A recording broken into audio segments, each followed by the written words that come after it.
Welcome to this explainer. Today, we're unpacking a truly fascinating and honestly a highly volatile geopolitical situation. And I have to say, the setting for this couldn't be more bizarre.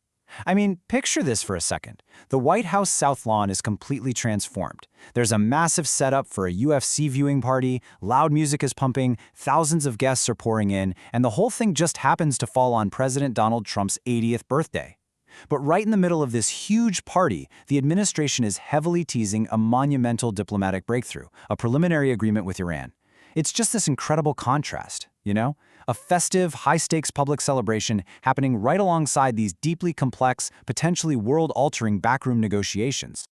So, here is our roadmap for today. We're going to quickly cover a deal to make deals, competing truths and timelines, unpacking the secret terms, the proxy powder keg, and finally, the global ripple effect. Let's get right into it. Part 1. A deal to make deals, the birthday deadline. Right out of the gate, we're seeing a massive disconnect over whether a deal is actually happening this weekend. The White House and President Trump are publicly expressing just immense optimism, explicitly stating that a signing is scheduled for Sunday. But then, you look at the claims coming from Iran's Islamic Revolutionary Guards Corps, and they are flat out denying that timeline. They're actually calling the insistence on a Sunday signing unusual, and officially stating a framework has definitely not been finalized. We literally have two completely different realities being projected in real time. To really grasp the U.S. side's framing, you have to hear how they're communicating this to the public. Take a listen to this incredibly dramatic quote from the president's social media. At the appropriate time when all is calm, we will go in and get the nuclear dust buried deep under the powerful sunken granite mountains, thanks to our beautiful B-2 bombers and their brilliant pilots, and downblend and destroy it. It's pretty colorful language, right? But it highlights exactly what the U.S. is publicly pushing as their main objective: the absolute destruction of Iranian nuclear material. Moving to Part 2. Competing truths and timelines, dueling deals. When we look at what's supposedly inside this secret document, the gap between the two sides is just staggering. According to a U.S. administration official, the deal requires Iran to indefinitely give up developing nuclear weapons, destroy their highly enriched uranium, and fully reopen the Strait of Hormuz, with the U.S. not handing over a single dime. But if you look at Iranian semi-official state media, a leaked draft outlines a wildly different deal. The Iranian demands reportedly include the immediate release of $24 billion in frozen assets, a total suspension of sanctions on oil and petrochemicals, and halting the war on all fronts, including Lebanon. The difference between these two perceived agreements is like night and day. But here is where it gets kind of wild. Both sides are actively trying to keep these fragile negotiations from falling apart. Iran's foreign minister posted a message specifically trying to pour cold water on all the media leaks, asking the press to refrain from speculation. And guess what? The real Donald Trump account actually reposted that exact same message. So despite all the contradictory claims flying around, leadership in both Washington and Tehran are clearly trying to calm the waters and protect the process. Okay, Part 3. Unpacking the secret terms, the 60-day clock. With all this talk of an agreement, what are they actually signing? We need to be super clear on the definitions here. What is on the table is an MOU, a memorandum of understanding. This is absolutely not a final peace treaty. It basically acts as a deal to make a deal. It establishes a preliminary framework that triggers a 60-day ceasefire. And why 60 days? Well, U.S. officials report there may be 80 to 85% of the way to an agreement. But that final 15 to 20%? That involves highly technical, complex nuclear negotiations that require experts to sit down in a room together and hammer out the fine print.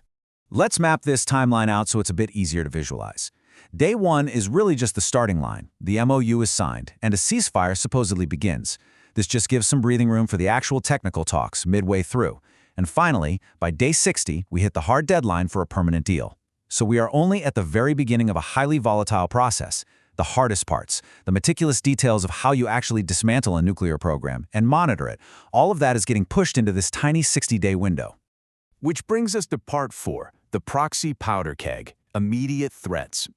You know, the Middle East doesn't exactly hit pause for paperwork. The on-the-ground military realities threaten to blow up this diplomatic progress before that 60-day clock even finishes. Look at these massive regional roadblocks. First off, the irony here is staggering.